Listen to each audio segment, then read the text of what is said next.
Welcome to the place where ancient footsteps echo softly in the dark, and memories of the natural world rise like mist over still waters. Tonight, we journey into the fading light of Earth's past, walking alongside beings who once shaped the planet, but have now vanished into silence. Before we begin, take a moment to let me know in the comments where you're watching from and what time it is for you. And if you haven't yet, don't forget to subscribe for more journeys into the wild unknown. Now settle in, breathe deeply, and let your mind drift as we follow the final paths of Earth's lost creatures.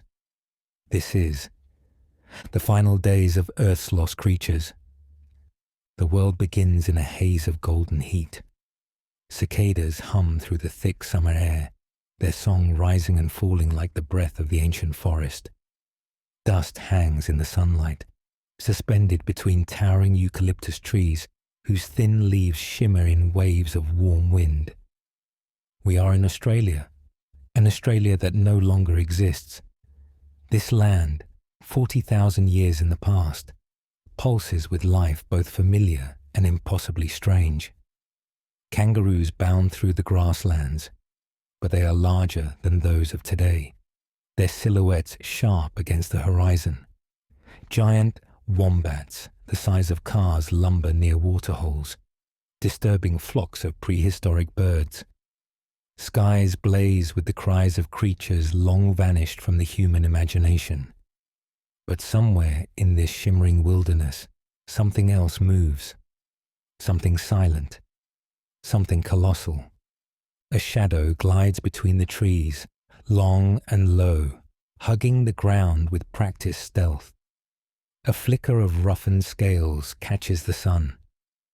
What emerges from behind the bark of a fallen tree is neither crocodile nor lizard, yet shares the lineage of both. It keeps its head close to the earth, tongue flickering, tasting the air with slow deliberation. This is Megalania, the great hunter of ancient Australia. At nearly 7 meters long, Megalania is the largest land-dwelling lizard to have ever lived. Its footsteps, though surprisingly soft, leave deep impressions in the sandy soil. As it moves, the creature's muscles roll smoothly beneath its armored skin, each step a whisper of immense power. Birds fall silent in its presence, sensing instinctively that this shadow means danger. For Megalania is not merely an inhabitant of this world. It is one of its rulers. It pauses now, nostrils quivering. The air carries a message, faint but irresistible. The scent of prey. Following the trail, the great reptile advances, weaving between sun-bleached logs, its tail dragging a serpentine path in the dust. Ahead lies an open clearing where a herd of giant marsupials grazes lazily in the fading heat of afternoon. Among them is a creature shaped like an overgrown wombat, but almost twice the height of a man, Diprotodon, a gentle giant whose slow, lumbering movements make it an easy target for a patient predator. The herd senses nothing. They chew on dry shrubs and sweet grasses, their large nostrils flaring rhythmically, their small eyes half closed with a kind of timeless calm. Their world has long been one of predictable cycles: drought followed by rain, fire followed by regrowth. But today, the rhythm will falter.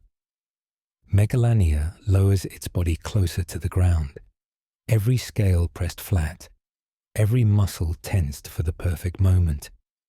Its tongue slips out again, tasting the heavy scent of warm fur. And then, something shifts.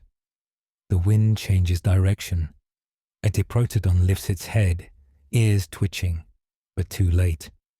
With a sudden burst of astonishing speed, the giant lizard launches forward. Dust erupts beneath its claws as it strikes. The clearing explodes into chaos. Diprotodons scatter, bellowing in confusion, their massive forms crashing through underbrush. Megalania's jaws clamp onto the hind leg of a slower individual, teeth slicing into flesh with implacable precision. Venom, thick and potent, seeps from its gums, a trait shared with its distant modern cousin, the Komodo dragon. The bite itself is not instantly fatal. Instead, it is the beginning of a slow, inevitable weakening.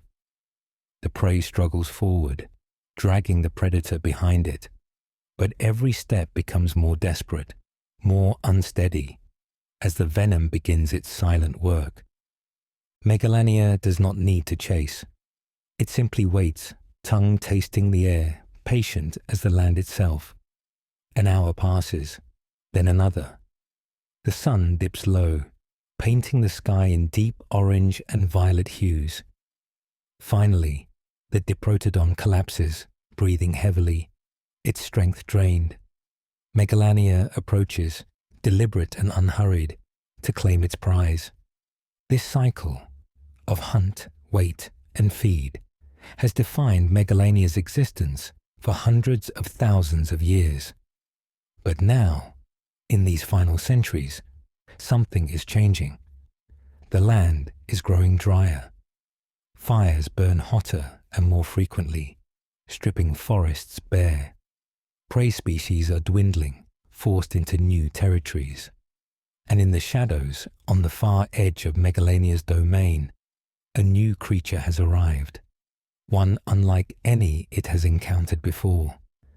Small, upright, walking on two legs, these newcomers carry tools of sharpened stone and move with a purposeful coordination that no animal has ever displayed.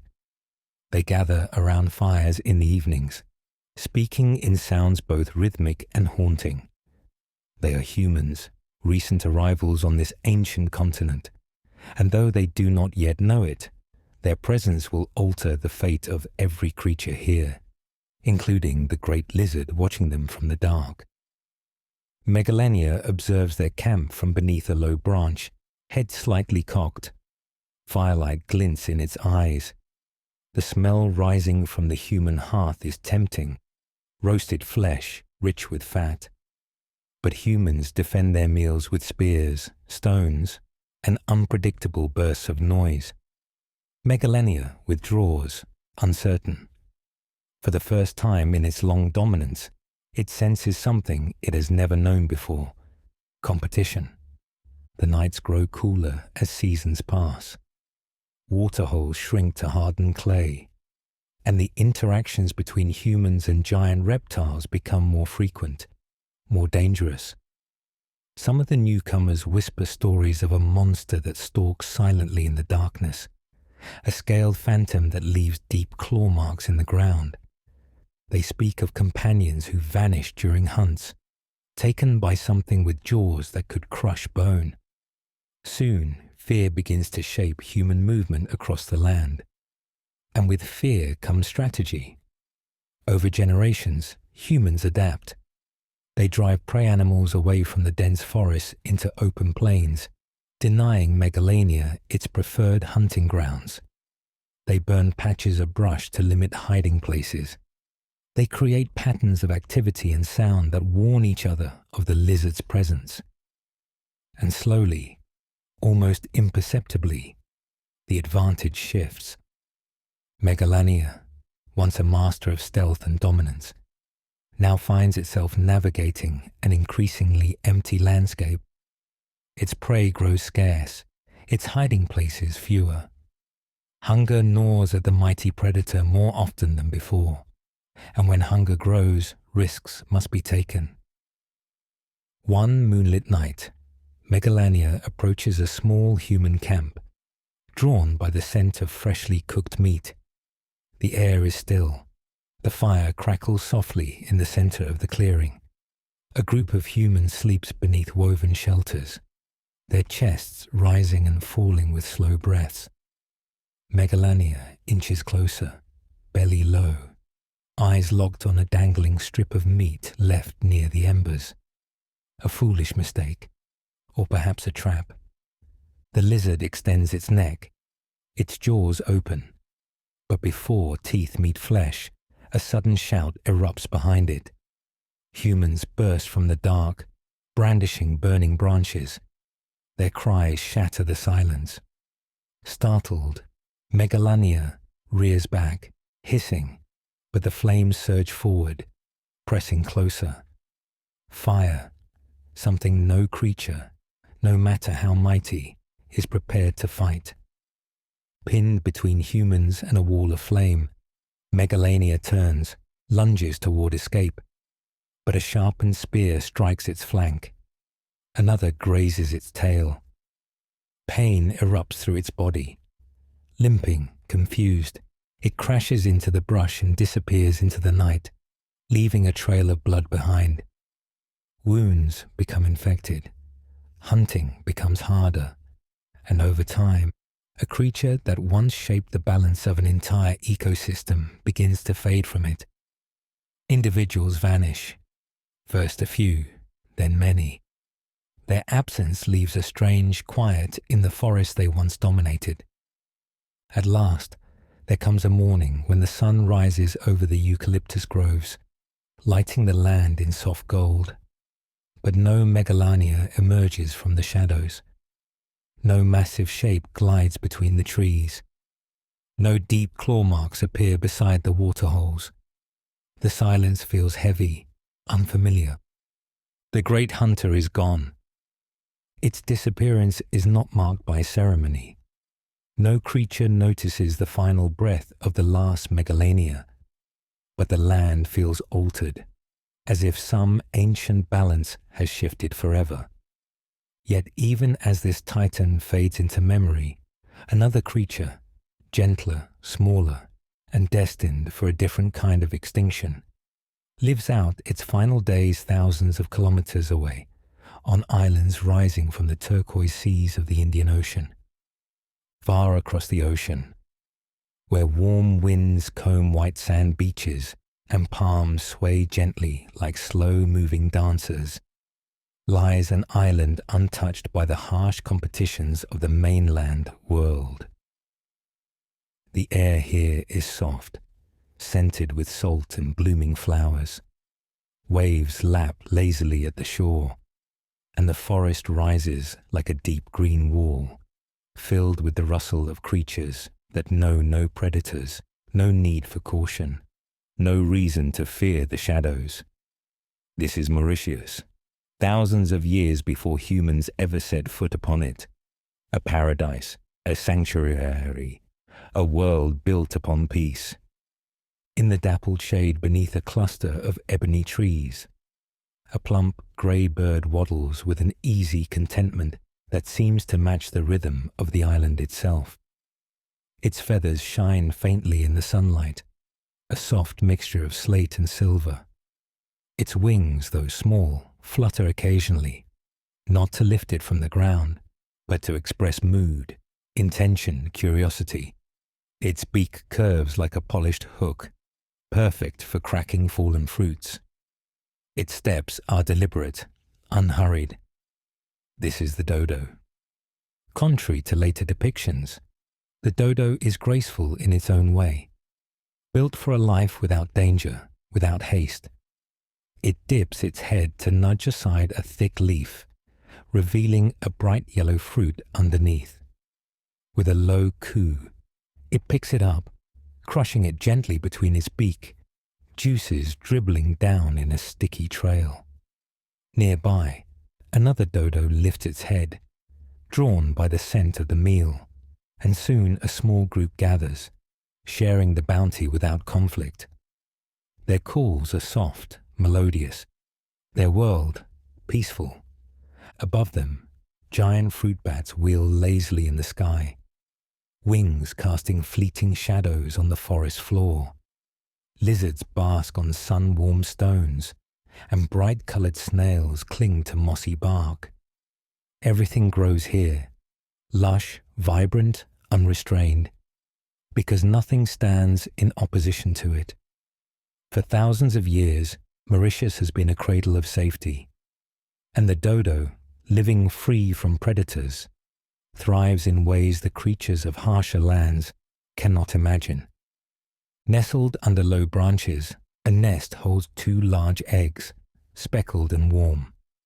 The mother dodo stands guard, feathers fluffed protectively, occasionally turning the eggs with gentle nudges. She hums, soft, rhythmic, comforting. The island's breezes mingle with this sound, carrying it into the forest like a lullaby. Time moves slowly in such places. Days drift into seasons, seasons into generations, and with each passing year, the dodo grows more at home in this perfect isolation. But nature's peace rarely lasts forever. One morning, as sunlight filters through the canopy, something unusual appears on the horizon. A faint shape, far at sea, cutting through the blue. At first, it is almost indistinguishable from a cloud. But as hours pass, it grows larger, more defined. A ship, its white sails billowing like enormous wings. Humans navigating across vast oceans have discovered Mauritius, not by intention, but by need, stopping for fresh water and food. And in their arrival, a story begins that the island is wholly unprepared for. The sailors step ashore, boots sinking into warm sand.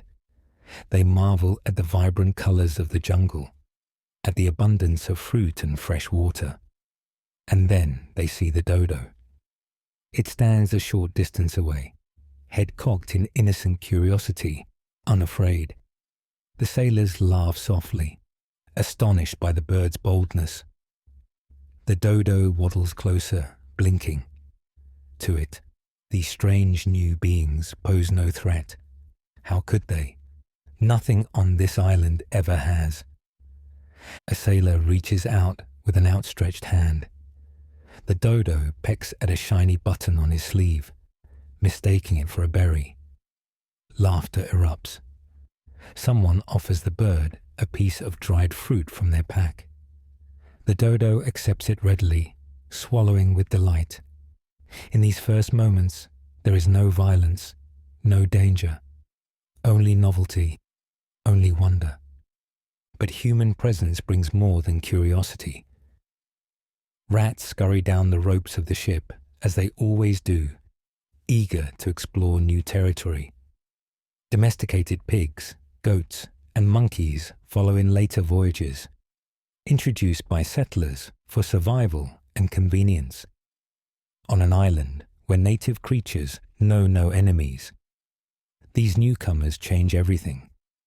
The rats climb trees at night, sniffing out nests hidden in branches. The dodo's large, unprotected eggs, perfectly evolved for a predator-free world, become easy meals.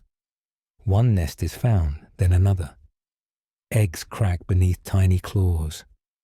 The dodo mother returns to her nest in the early morning light, humming softly, only to fall silent when she finds the empty shells. Confusion fills her movements. She circles the nest, nudging the fragments, calling out softly for a chick that never hatched. Pigs roam the underbrush, rooting up plants, disturbing nesting grounds. Monkeys steal fruits from the trees, competing with the dodos for the island's resources. The equilibrium, once so delicate, begins to fracture. Gradually, the dodos become wary. The forest is no longer as safe as it once was. Their calls grow sharper, more alert. The flap of their small wings becomes a gesture of uncertainty rather than joy. Yet still, when humans approach, many remain curious, stepping forward with gentle eyes. They do not understand that danger has come wrapped in familiarity. On one humid afternoon, a small group of settlers wanders deeper into the forest, searching for food. They carry baskets and simple tools. Ahead, a few dodos forage near a fallen log, unaware of the approaching footsteps. The settlers move closer. The birds look up, but instead of fleeing, because they have never learned to. They simply watch. A man steps toward one, hands outstretched. The dodo tilts its head and with a trusting step moves closer. What follows is quick, a motion neither bird nor forest can comprehend.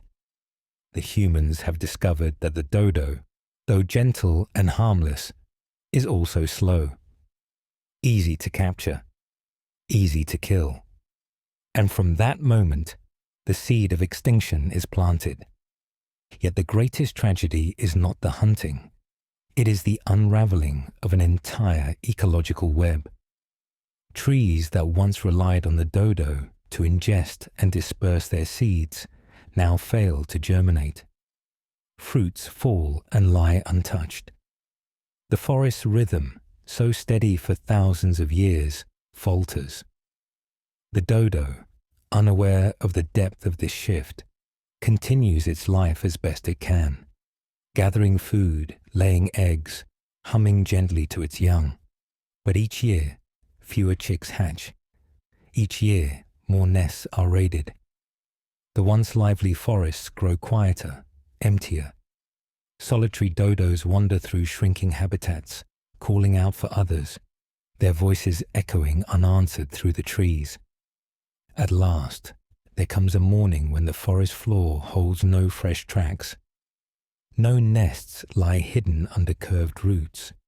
No gentle humming drifts through the canopy. Somewhere, perhaps unnoticed, the last living dodo breathes its final breath, fading quietly from a world that once embraced it with softness. Mauritius goes silent, and the humans who will one day marvel at the loss will know the bird only by stories. Stories of a creature so gentle, so trusting, that it never learned fear until it was too late. But extinction is not always gentle. Sometimes it is violent. Sometimes it arises from forces older than humankind. And sometimes from struggles etched into the frozen bones of giants. Far away, in the sweeping grasslands and icy forests of ancient Europe, another creature approaches its final days. A creature whose presence once thundered across continents, leaving deep prints in the earth like signatures of power. The cold air carries the scent of snow and damp earth. Winter clouds gather above wide plains of frost-covered grass, their edges brushed with silver. In the distance, towering silhouettes move like shadows against the pale horizon. Antlers catch the weak sunlight, forming vast, branching structures that seem almost too grand to belong to any living thing. This is the world of the Irish elk, Megaloceros giganteus, the giant whose antlers stretch wider than the outstretched arms of two grown men. A male stands at the edge of a frozen lake, snorting softly as mist coils from his nostrils. His fur is thick, dark at the shoulders, fading to lighter hues along his flanks. His antlers, nearly 4 meters across, rise like a crown sculpted from winter itself. Nearby, a small herd grazes, their breath fogging the air in slow, rhythmic pulses. The Irish elk is not an elk, nor exclusively Irish. It roamed from Siberia to Spain, from frigid plains to mild woodlands. But wherever it lived, it carried with it an elegance unmatched in the animal kingdom. The male's antlers, renewed each year, were symbols of strength, vitality, dominance. They fought with them during the rutting season, locking branches in thunderous clashes, their hooves carving deep grooves into the earth. Victory meant mating rights, the promise of passing one's genetic legacy into the next generation. But in these later centuries, the world is changing. Winters grow harsher, summers shorter. Forests thicken in some places and shrink in others. Climate shifts like a restless giant, reshaping the landscape in ways both subtle and devastating. The Irish elk must adapt. But adaptation comes slowly for creatures sculpted by millennia of stable conditions. Snow deepens across the plains, covering once reliable feeding grounds. The great males, weighed down by antlers grown larger than ever before, struggle to move through the drifts. Their bodies, evolved for bounty, now face scarcity. And while predators circle, the wolves, the cave lions, they are not the elk's greatest threat. Their greatest enemy is the land itself. Still, the elk endure. And somewhere among them, a young male stands poised at the edge of adulthood, his antlers not yet at full span. He grazes beside his mother, nudging her gently with his muzzle. She flicks her ears at a distant sound, the crack of ice splitting along the lake's edge, but remains calm. These lands have nurtured countless generations of Irish elk. Surely, she believes, they will continue to do so. But deep in the soil, deep in the cycles of plant and season, something essential has begun to unravel. And the young male, unaware of the forces shaping his fate, lifts his head toward the cold wind, sensing a shift he cannot name. He steps forward, hooves crunching through the crusted snow, ears twitching to the subtle movements of the herd. Winter has always been difficult, but this one feels heavier, deeper, as if the very air carries a warning. Frost forms delicate patterns on his muzzle as he lowers his head to search for the thin blades of grass buried beneath the surface. He scrapes the snow away, exposing a few frostbitten shoots, their life drained by months of cold. He eats, but the nourishment is scant, fleeting. His mother watches him with dark, calm eyes. She has seen many winters, felt many storms, and walked through seasons of abundance and hunger. But even she senses that something is shifting in ways beyond her understanding. The forest around them seems to hold its breath, as if waiting for an inevitable change.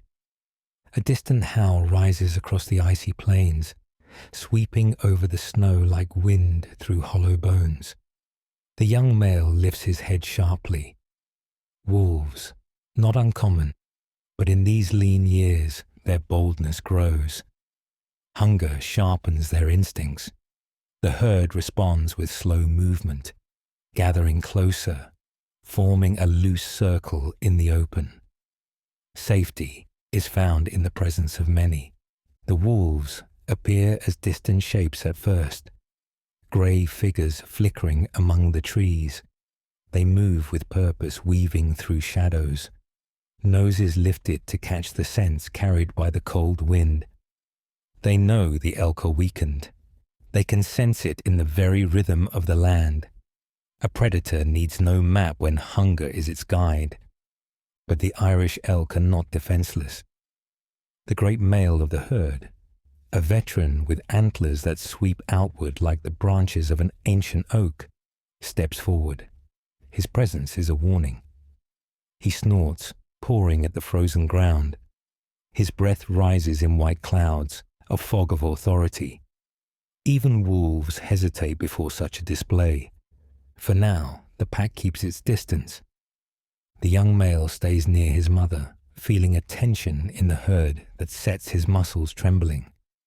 Instinct whispers that this world is no longer as it was. Yet instinct also tells him to endure, to stay close, to survive. Days pass. The winter sun crawls slowly across the sky, offering little warmth. When storms arrive, they blanket the plains in white sheets, hiding food beneath layers so dense that even the strongest struggle to dig. Some elk grow thin. Others collapse from exhaustion, their great frames sinking into the snow like fallen trees. When they do, the wolves' howls return. Not distant now, but close, triumphant. The balance of life and death, once tolerable, begins to slide towards something more absolute. But winter is only part of the problem. When spring returns, the land reveals yet another challenge. Forests, once open enough for giant antlers to navigate, become dense as climate shifts foster rapid growth of thick underbrush. The giant antlers, symbols of power, become burdens in these new environments. Males get tangled in branches, trapped long enough for predators to close in. Some break antlers, some break bones. The forest is no longer shaped for giants like them. Still, life persists. As spring deepens, the air hums with renewal. Rivers thaw. Grasslands stretch in bright, fresh green. Flowers open like small bursts of hope across the plains. In this season of rebirth, the young male experiences something new, the instinctual surge of the rut. His antlers have grown larger, stronger, branching outward in a pattern unique to him. Other males, his age, share the same restless energy, pacing the edges of meadows, snorting, stamping, testing their strength. The great males, those with towering antlers, watch from the center of the herd, their presence both inspiring and intimidating. The young elk lowers his head, feeling the weight of his antlers, the thrill of the season vibrating through his bones. He approaches another male, slightly older, eyes sharp with rivalry. They circle each other, hooves scraping earth. And then, with a sudden clash, their antlers collide, sending a shiver through the ground. The sparring is not yet dangerous. This is practice, a dance, a way of learning the language of dominance. They push, twist, lock antlers, their muscles straining. Birds burst from the nearby brush in surprise. Eventually, tired but exhilarated, they break apart, panting clouds into the air. This world, in these moments, still feels alive with possibility, but shadows stretch longer across each year. The climate, shifting through subtle degrees, gradually turns the elk's paradise into something less forgiving. Where once open grasslands supported thousands, forest expansion squeezes them into smaller ranges. Nutrient-rich plants become harder to find. Their antlers, evolving larger in times of plenty, now demand energy the land can no longer easily provide. And then, for the first time, humans arrive. They are few, just small bands migrating through Europe as the ice sheets retreat, moving lightly across the land with tools of flint and bone. They have never seen creatures like these before. The Irish elk, towering above the brush, antlers glimmering in the morning light, must seem almost mythical. Yet humans are observant. They notice the elk's strength, yes, but also the vulnerability that comes from such magnificent ornamentation. They track them. They study their movements. They learn when the elk are weakest, in deep snow, during antler shedding, in thick forests where their grandeur becomes their hindrance. Still, in these early days, the interactions are rare, cautious. Humans do not yet have the numbers or the confidence to challenge these towering animals. The elk remain mostly unthreatened, but a seed has been planted. In the long story of the Irish elk, humans will eventually become a factor, a small one at first, then a growing presence, and finally part of the constellation of pressures that will shape their fate. Seasons turn once more. The young male ages into full adulthood. His antlers now stretch wider than those of many others in the herd, their symmetry breathtaking, their weight immense.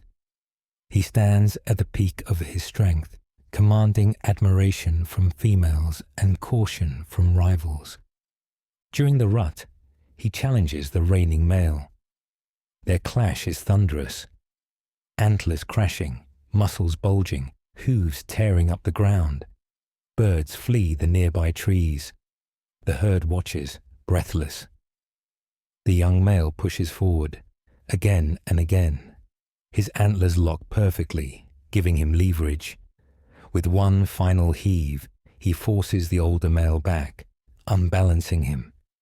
The great elder stumbles, then withdraws, acknowledging defeat. The young male lifts his head, victorious. His breath steams upward like a signal to the sky. For the first time, he stands as the dominant male, the future of the herd linked to his strength. But nature can be cruelly indifferent to triumph. That winter, the snow arrives early and does not ease. Food becomes scarce. Streams freeze solid. The young male's antlers, larger than ever, weigh heavily upon him. They take energy to carry, to maneuver, to maintain. And this year, there is no surplus energy to spare. He grows thin. His powerful legs begin to tremble under the strain. When storms sweep across the plains, he struggles to move through the drifts. The herd follows him less confidently now, sensing his weakening state. The wolves return, shadows moving in the grey. They watch from a distance, patient as the cold.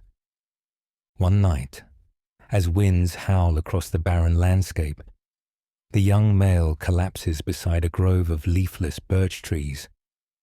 He tries to rise, but his legs refuse. Snow gathers on his fur, his breath shallow. The wolves approach softly, their paws barely marking the snow. They close in slowly, respectfully, almost reverently, as if understanding that this giant has lived well, fought well, endured well. In the morning, only antlers remain, vast, beautiful structures buried in snow, like monuments left by a forgotten civilization.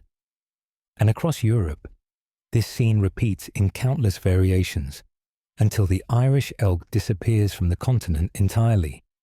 Some survive longer in isolated pockets, but climate and hunger and change sweep across their world with relentless force.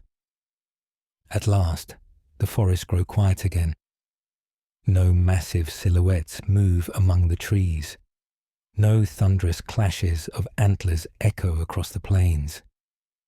The great shadows vanish from the frozen lakesides, and the land, once shaped by the presence of such giants, feels strangely empty without them.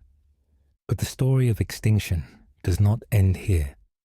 Far to the north, where ice stretches to the horizon and winds carve the world into shapes of snow and stone, another creature fights its final battles, one whose legacy has captured human imagination like no other.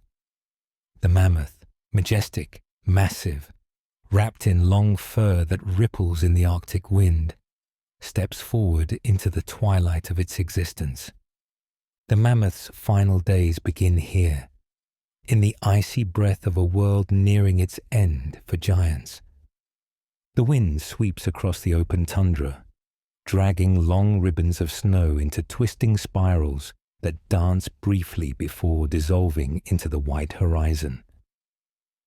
In this vastness, where silence stretches for miles and the sky feels close enough to touch, the mammoth moves with the slow, deliberate grace of a creature built for endurance.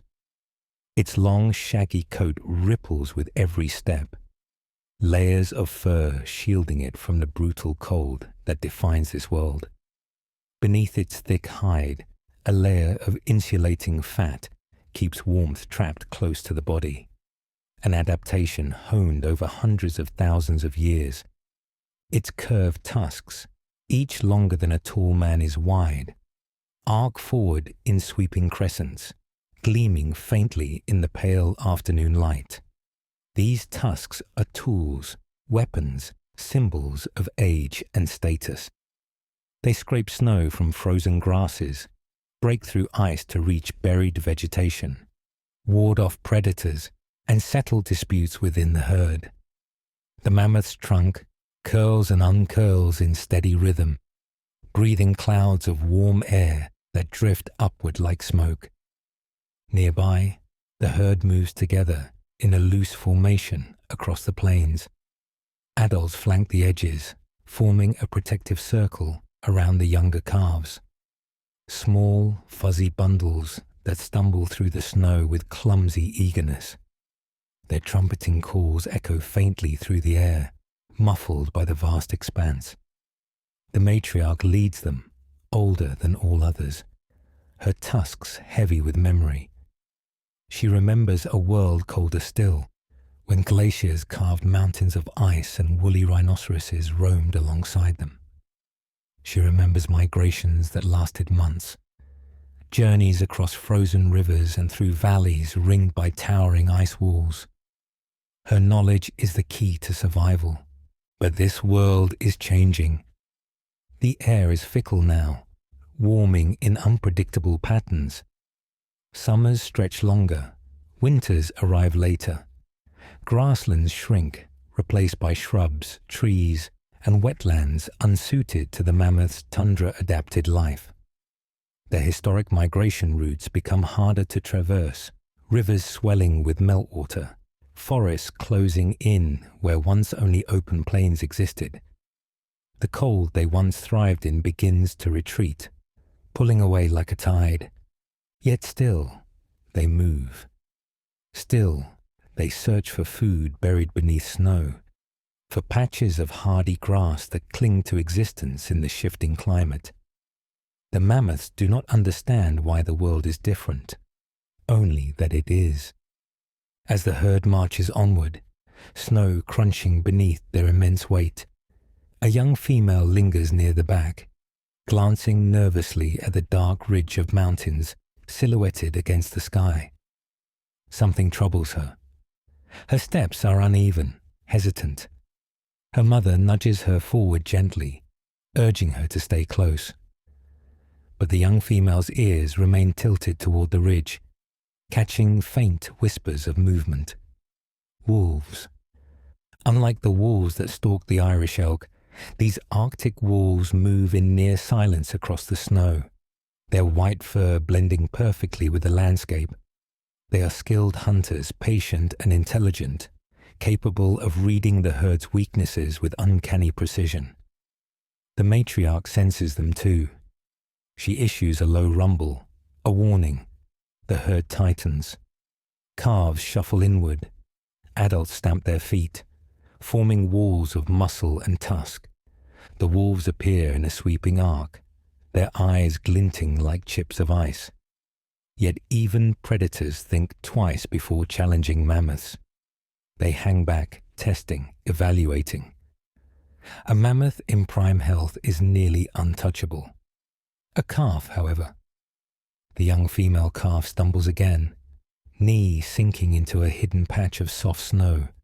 She cries out, a high, trembling sound. The wolves respond instantly. Ears perk, bodies tense. They move closer, drifting like shadows across the tundra. Adults trumpet in anger, stomping the ground. Steam rises from their bodies in thick plumes. In a burst of motion, the wolves charge. The matriarch shifts her massive frame with startling speed, positioning herself between the calf and the pack. Her tusks sweep low, slicing through the air. Snow sprays upward in a glittering arc. The wolves scatter back, regrouping. Another adult charges, trunk raised, bellowing a sound so powerful it vibrates the frozen ground. The wolves hesitate. They know when a hunt is doomed, and after several tense minutes, they retreat, disappearing into the pale distance. The herd relaxes slowly, though the young female still trembles from fear and cold. Her mother stays beside her, touching trunks, offering comfort with gentle rumbles. The tundra breathes again. But this fragile balance between predator and prey, landscape and climate, grows more precarious with each passing year. The mammoths endure hardship after hardship, but they remain resilient, guided by traditions as old as the ice itself. Yet a new threat has entered their world. one different from the wolves, different even from the shifting climate, a threat small in number at first, but relentless in determination. Humans. They appear far across the tundra, moving lightly, wrapped in furs, stitched with bone needles.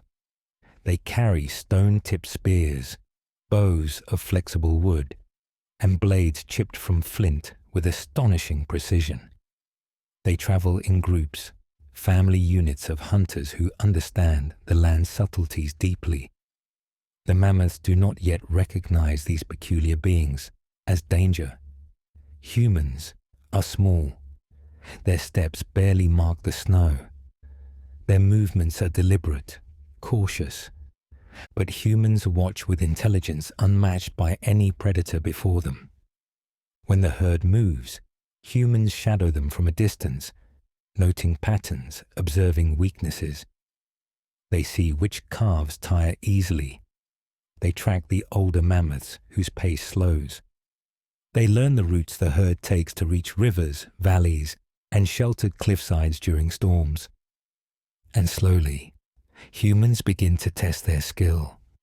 At first, they target the young and the old, the ones easiest to approach without alerting the entire herd. A well-placed spear thrown from behind the cover of rocks, a coordinated drive into marshy ground where mammoths sink and struggle.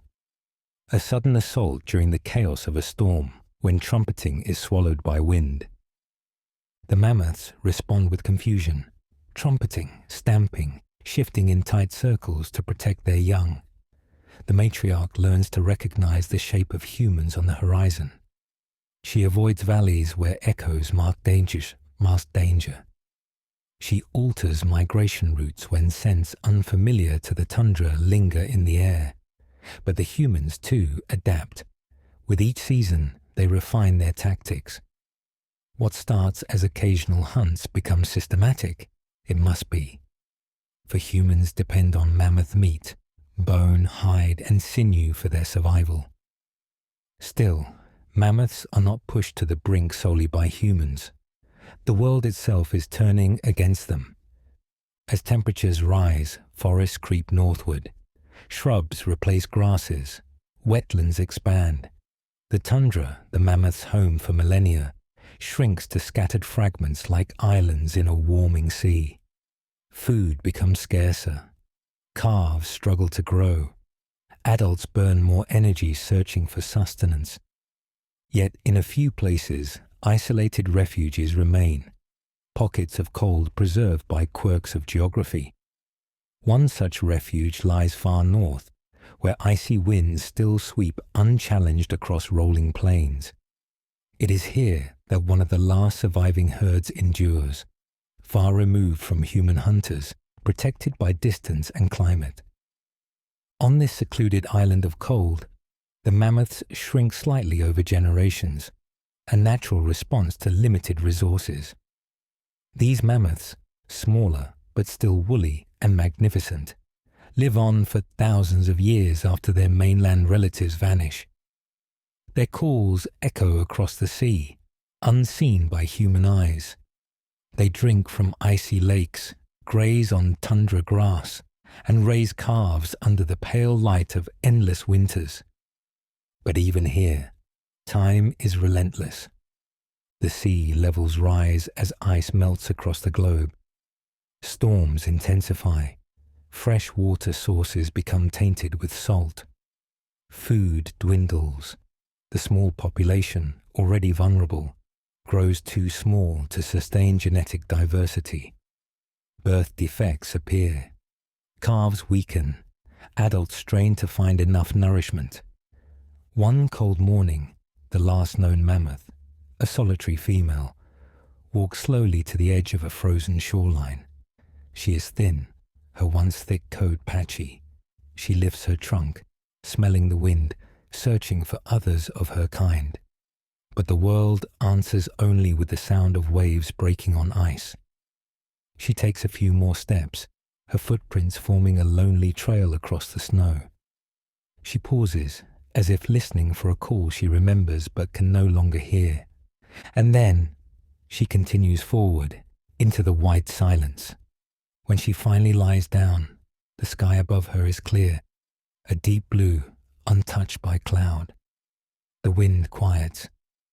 Snow settles gently around her form, covering her slowly, softly, with the stillness of a world moving on. The mammoths, giants that walked alongside early humans, creatures that survived ice ages and global change for millennia, fade into the snow, leaving behind bones that will one day tell their story to curious minds. Their extinction marks the end of an age of megafauna, a closing chapter in Earth's long and complex history of evolution, adaptation, and loss. But the story of extinction is never truly complete. For every creature that vanishes, another rises in its place. And in the silence left behind, humans begin to wonder, what does it mean to witness the end of a species? And what lessons linger in the shadows of these lost giants? The world shifts once more, and the echoes of the past ripple through time, whispering warnings, wisdom, and the fragile truth of life on Earth. As the echoes of the past ripple through time, they settle like dust across the landscapes that once held these vanished giants.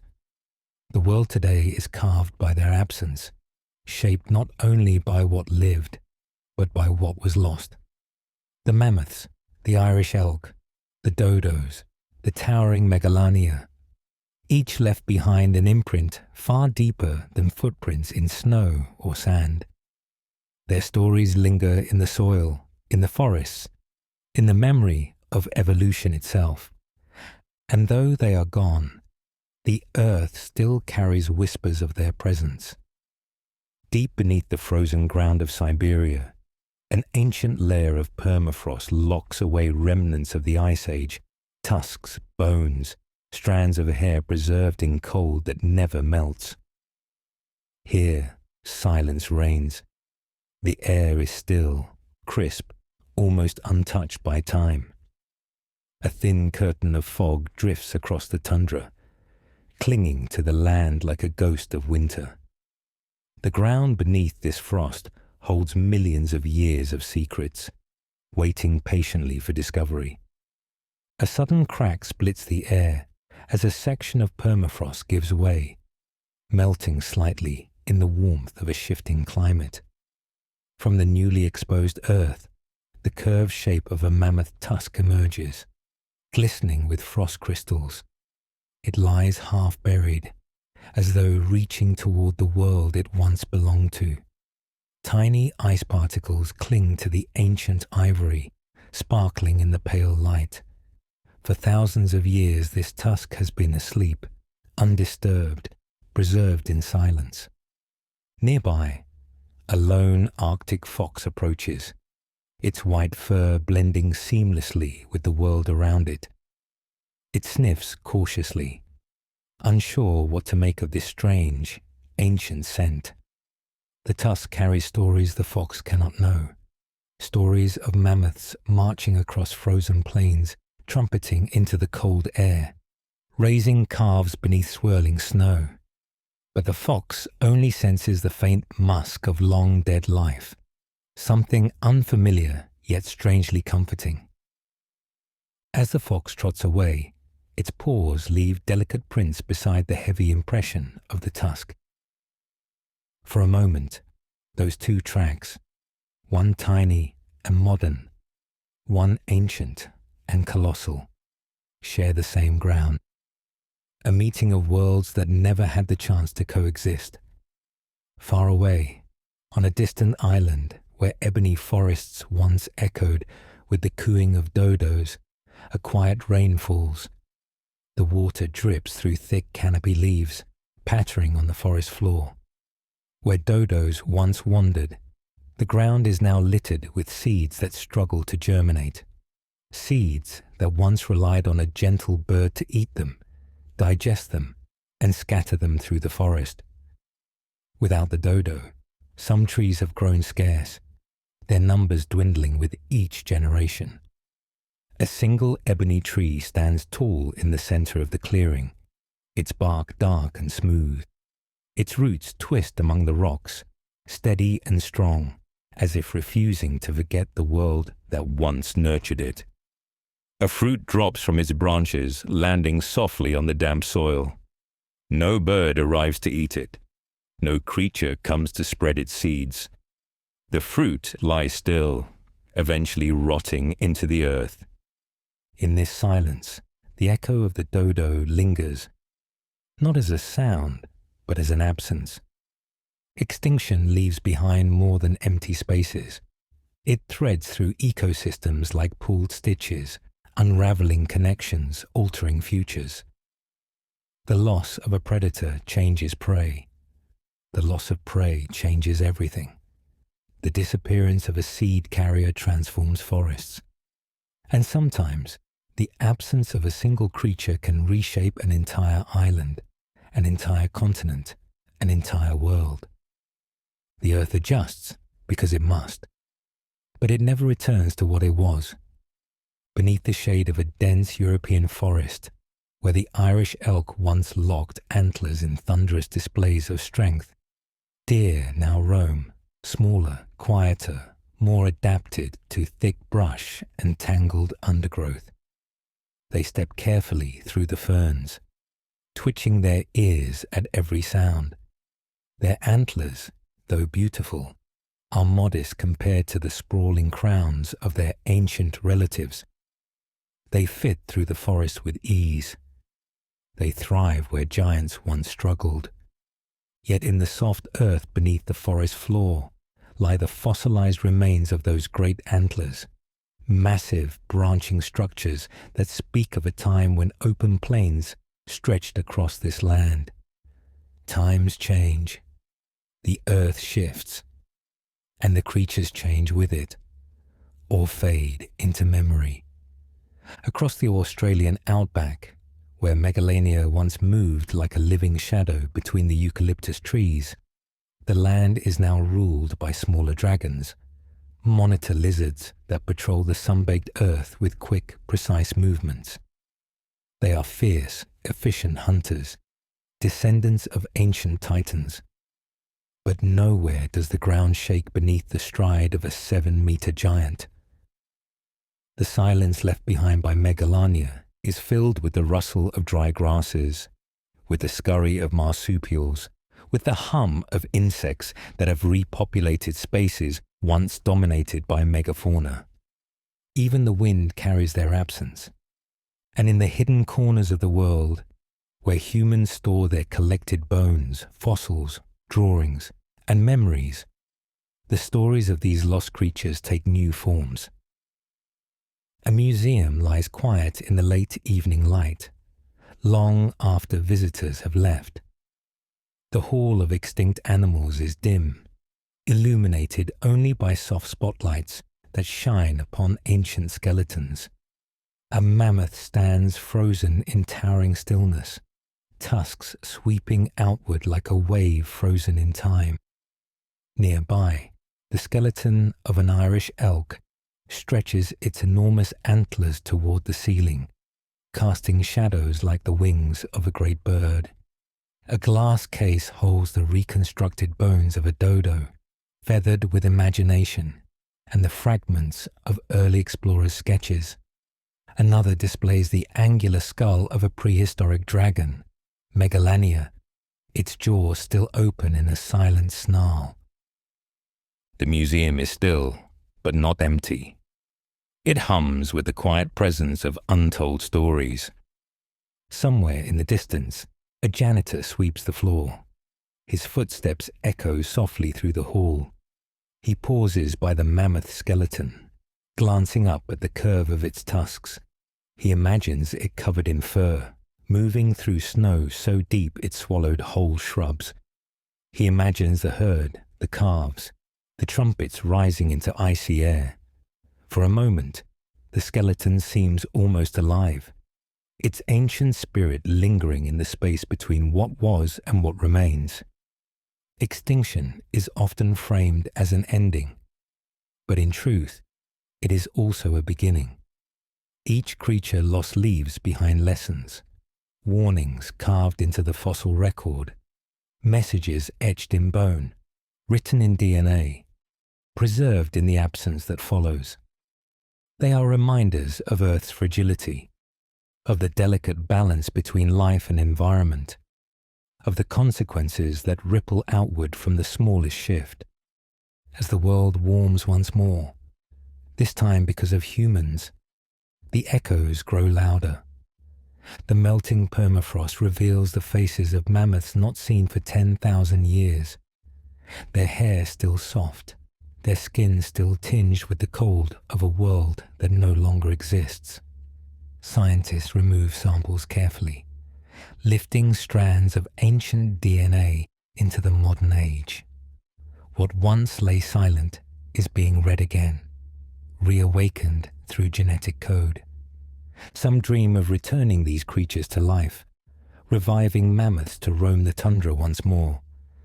The idea is bold, controversial, filled with scientific wonder and ethical complexity. Could we bring back what we lost? And if we could, should we? For now, the mammoths remain bones and memories. But the question lingers, suspended in time like a breath before dawn. In Mauritius, conservationists plant ebony trees grown from the few remaining seeds capable of germinating without the dodo's help. In Europe, researchers study embedded nutrients in ancient antlers to understand how climate shifts shaped extinction. In Australia, indigenous stories passed down for thousands of years whisper of giant lizards once feared and respected. Memories of Megalania preserved in living culture. Extinction, it seems, does not erase, it transforms. And even after centuries, the lost creatures continue to guide us, through stories, through science, through the landscapes they once ruled. Their shadows move with us, reminding us of a truth humans have long ignored, that every ecosystem is a tapestry woven from countless threads, and when too many are pulled, the entire pattern begins to fray. The last mammoth, lying beneath the blue sky, could not have known that her species had reached its end. The last dodo, wandering alone among the trees, could not have understood the finality of silence. The last Megalania fading in the underbrush could not have grasped the meaning of disappearance. And yet, through them, we are learning the lessons they could never speak.